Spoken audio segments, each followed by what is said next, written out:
नमस्कार, अमन study point पर आप लोगों का हार्दिक स्वागत है। दोस्तों, कैसे हैं आप लोग? और आप लोगों को हमारे द्वारा जो वीडियो प्रदान किया जा रहा है वो कैसा लग रहा है, कमेंट बॉक्स में लिखकर जरूर बताइएगा। देखिए, आज का टॉपिक जो कि संविधान के प्रमुख भाग से है और इसके अलावा इसमें ही हम कवर करेंगे 1956 के बाद जो प्रमुख राज्यों का गठन हुआ है। ये भी प्रश्न ये भी जो टॉपिक है ये परीक्षा की दृष्टि से मोस्ट इंपॉर्टेंट है, तो इन दोनों टॉपिकों को हम कवर करने वाले हैं आज की इस वीडियो में। उससे पहले दो प्रश्न बहुत कमेंट करके बहुत से लोगों द्वारा पूछे जा रहे हैं। पहला प्रश्न तो यही है कि आप वीडियो को लंबा क्यों नहीं बनाते हैं। देखिए, वीडियो को लंबा बनाने में बहुत से लोगों को प्रॉब्लम होती है। आप सबको प्रॉब्लम होने लगेगी। लगातार 15 मिनट 20 मिनट का अगर वीडियो रहेगा तो आप सबको भी वो थोड़ा सा बोरिंग लगेगा, इसीलिए मैं वीडियो को लंबा नहीं बनाता हूँ। और हमारा जहाँ तक मानना है, मैं छोटे छोटे वीडियो करके 10 से 12 मिनट के आपको दिन में अगर 2 वीडियो प्रदान करूँ तो कैसा रहेगा। ये हमारा सुझाव है, कमेंट बॉक्स में लिखकर जरूर बताइएगा कि आप इसके बारे में क्या सोचते हैं। और दूसरा प्रश्न ये है कि बहुत से लोग कह रहे हैं कि मैंने जो पुस्तकें बताई हैं वो बहुत ज़्यादा है, इतने समय में इतने पढ़ कैसे सकते हैं। तो देखिए, आप लोग पहले ही हताश हो गए, जो कि ऐसा बिल्कुल भी नहीं होना चाहिए। आप लोग अधिकारी बनने जा रहे हैं, ना कि ग्रुप डी की नौकरी करने। ठीक है, तो अगर अधिकारी बनना है तो थोड़ा मेहनत तो करना पड़ेगा।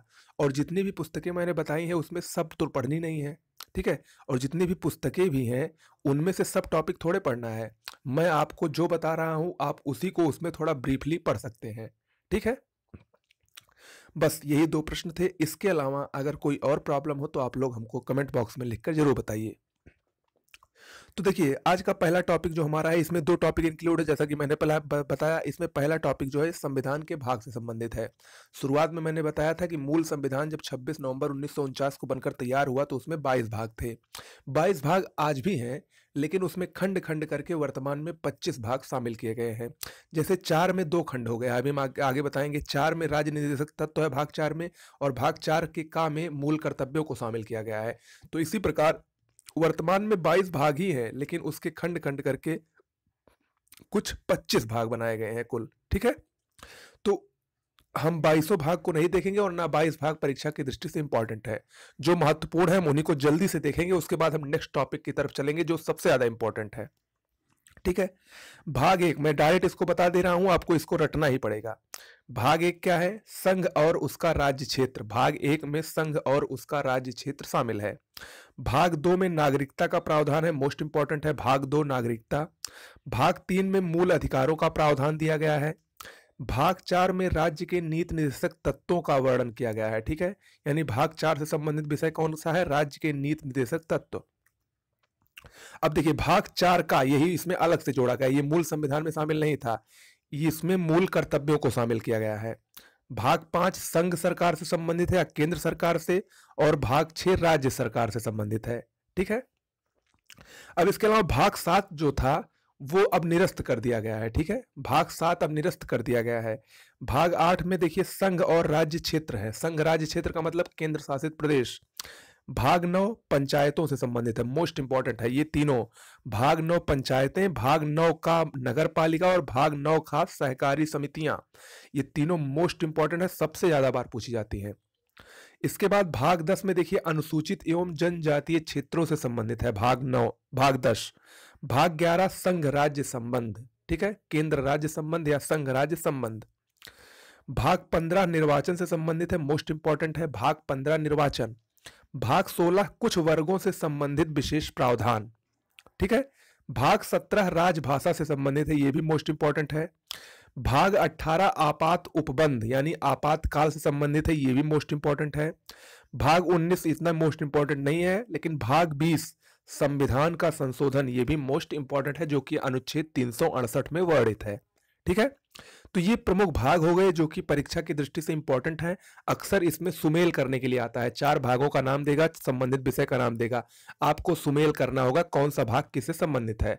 इसको देखिए, जो मैं पढ़ा रहा हूँ सारे मोस्ट इंपॉर्टेंट टॉपिक है। अभी आपको लग रहा होगा कि आपके द्वारा सब पढ़ा गया है, सरल है, लेकिन ऐसा कुछ नहीं है। धीरे धीरे जैसे जैसे आगे बढ़ेगा आपको अच्छी अच्छी चीजें सीखने को मिलेंगी और अच्छी अच्छी चीजें पढ़ने को मिलेंगी, ठीक है।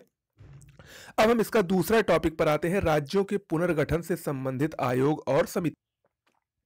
देखिए, चूंकि सिलेबस बहुत लंबा है और मुझको सब कवर करना है, तो इसीलिए यहां पर मैं अगर बहुत विस्तार से ना पढ़ा पा रहा हूं तो उसके लिए क्षमा प्रार्थी हूँ, चूँकि समय नहीं है। अगर मैं विस्तार से पढ़ाऊँगा तो एक-एक टॉपिक पे कम से कम 2 से 3 दिन लग जाएगा, ठीक है?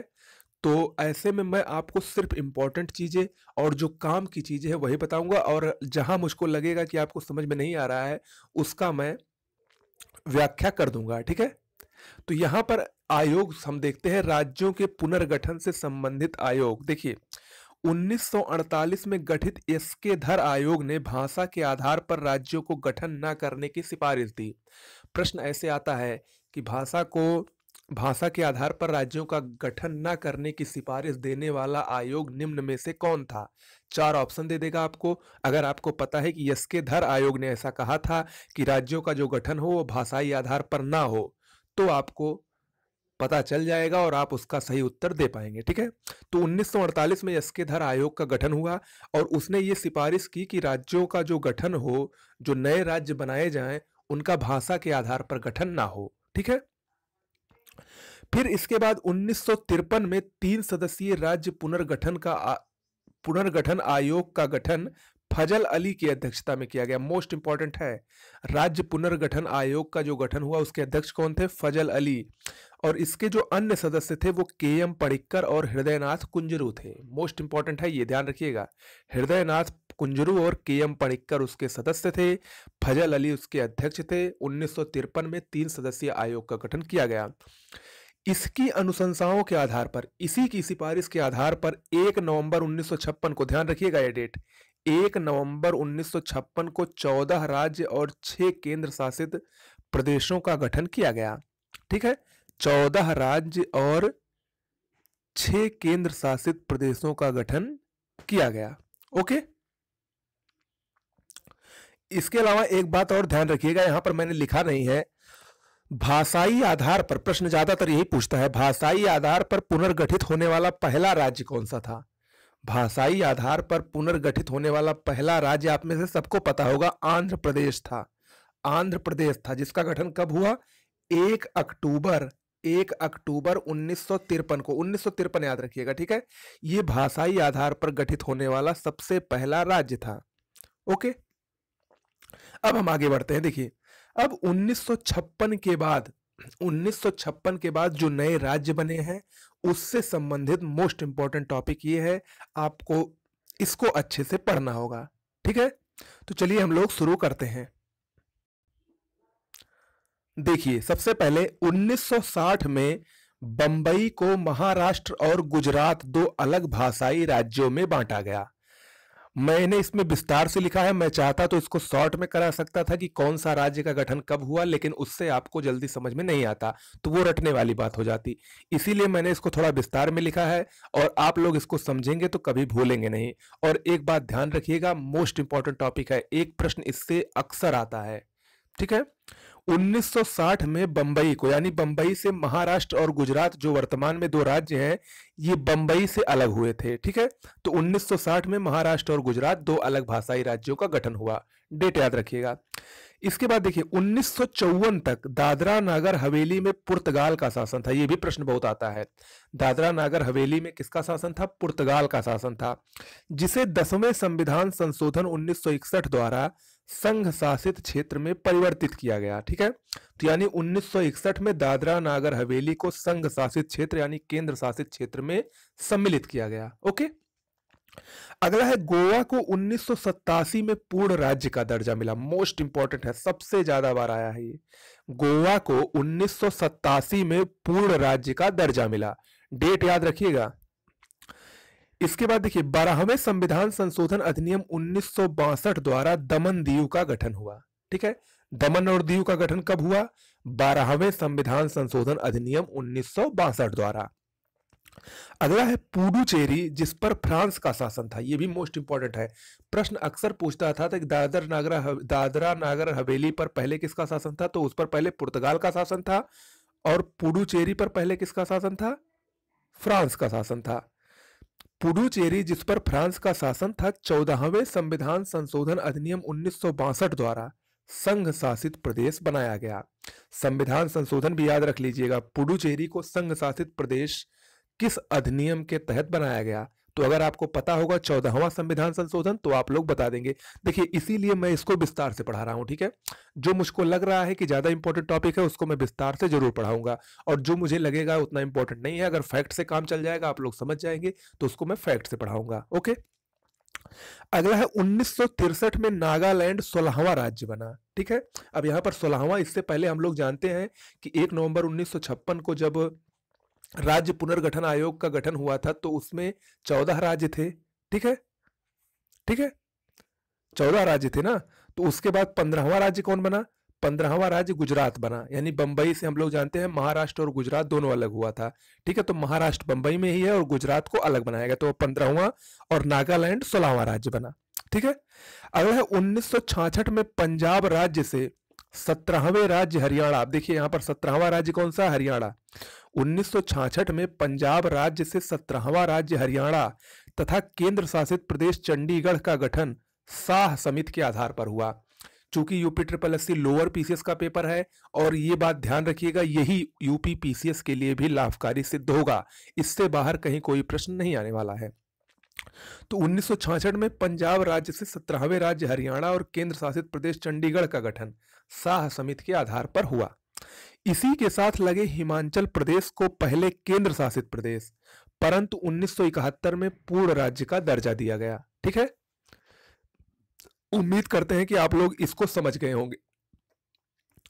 फिर अगला है 1972 में मणिपुर, त्रिपुरा, मेघालय को राज्य का दर्जा मिला। 1972 में मणिपुर, त्रिपुरा और मेघालय, 3 राज्यों को 1972 में राज्य का दर्जा मिला। अगला है 1974 में 35वें संविधान संशोधन अधिनियम द्वारा सिक्किम को संबद्ध राज्य का दर्जा मिला। मोस्ट इंपॉर्टेंट है, इसको जरूर याद करिएगा। 1974 में 35वें संविधान संशोधन द्वारा सिक्किम को संबद्ध राज्य का दर्जा, जबकि 36वें संशोधन द्वारा, 36वां संशोधन कब हुआ? 1975 द्वारा पूर्ण राज्य का दर्जा मिला। इसमें बहुत से लोग कंफ्यूज रहते हैं 35वें और 36वें में, तो ध्यान रखिएगा 35वें संविधान संशोधन के अनुसार सिक्किम को एक संबद्ध राज्य बनाया गया था, यानी 2 राज्यों को जोड़कर बनाया गया था, लेकिन 36वें संविधान संशोधन के अनुसार इसे पूर्ण राज्य बनाया गया, ठीक है।